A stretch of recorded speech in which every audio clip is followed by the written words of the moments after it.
trees sticking up on the top of the horizon line here. I'm being careful to leave some white down below because I'm going to put in some different warm colors in there. Connect that a little bit there. And I'm going to go darker there. With maybe a little bit of a neutral gray. I'm just going to blend that in and finish off this little point here, just like that. And I should have left that, but I didn't. It's done. Across like this, like that. There's a lot of gray kind of at the horizon line here where all these rocks are.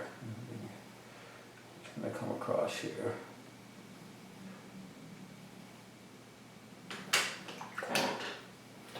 Get a little bit of this color that I pre-mixed here for the salmon. Come in handy. That in here, and here, and then like that. And a little bit of burgundy yellow ochre. I'll throw some of that in there. The burgundy yellow ochre seems to separate and push the green away and blend really nicely. So, some up here and there. Mucking with it too much here. I'm going to clean up this bottom edge here a little bit. Like that. So it kind of looks like a horizon. And I want to darken it as well. So when I drop this neutral gray in there, it's just going to want to pool at the bottom of this line. And the water should be fairly gray. So I'm just going to leave that like that. I'm going to fix that. Since we're not painting reflections, get that and then blend into my sand, which actually will look pretty good.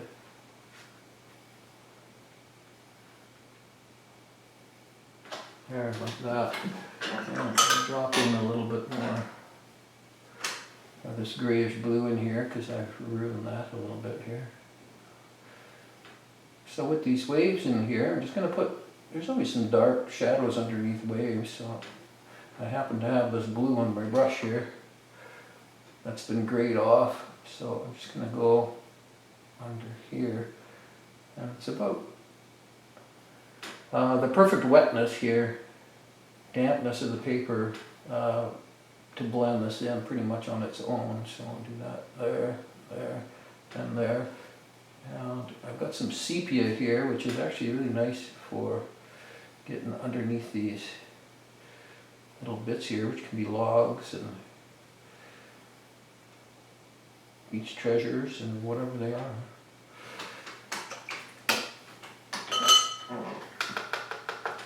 And I got some Quinacridone burnt orange, and I'm just going to put some in here. And too much of this will look really weird, kind of like what I did here, so I'm going to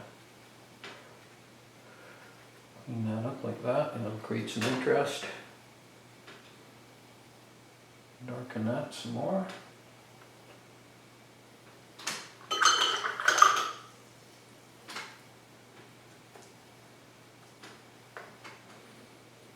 A little bit of this Quinacridone Gold in here.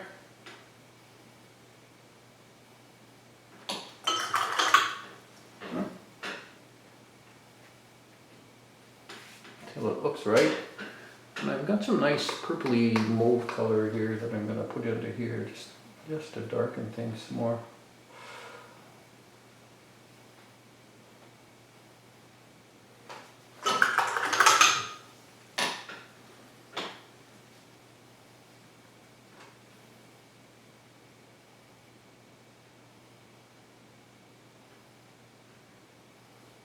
There.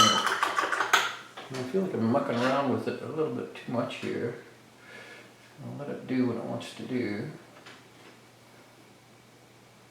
That's pretty wet still for doing anything with it, so it kind of gives you little hints of reflections in there.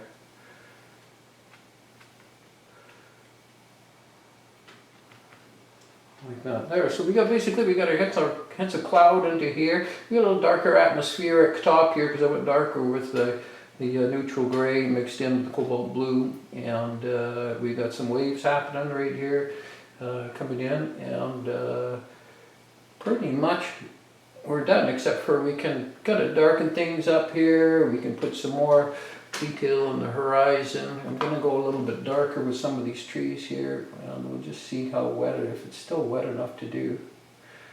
And create some depth. So this might take a little more time here, but that's alright.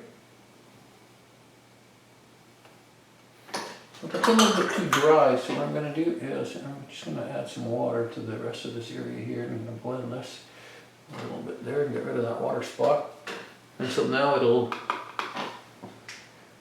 kind of work its way into the paper a little more, a little better here.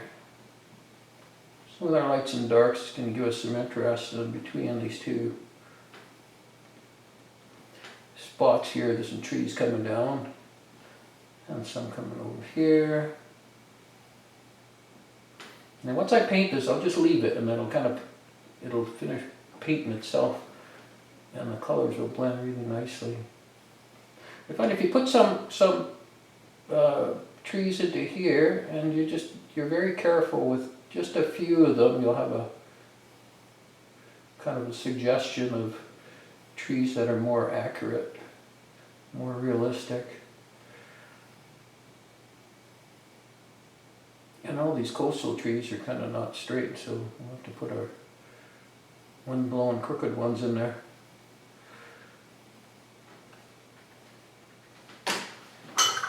That, and I'm going to grab a little bit more sepia, and I'll put a little more dark into here. Give some interest there, and I'm just going to dab that a little bit more with paper towel, and that's about it. Now this is working its way into the paper quite nicely. I'm thinking of putting a little bit of water just right in there, but I'm not going to, because it's just going to make the sand look like a farmer's field. And we've already done that, so we won't muck around with it. So basically this is it. This is a quick painting that everybody can do, you know, on the weekends or any time you feel like grabbing a brush, and it doesn't take all day, and you can get some other things done, you know, to keep painting. The trick to getting better at painting is painting, and painting all the time, painting a lot, and drawing. The preliminary drawing for this painting was simply a horizon line that you can faintly see right here. And I can go back later and put even more darks there, and once this is totally dry, and as long as I wet the paper, it'll blend down from that horizon line into the rest of it here, and it'll fix some of these little atmospheric water spray things that are happening over here. So that's it.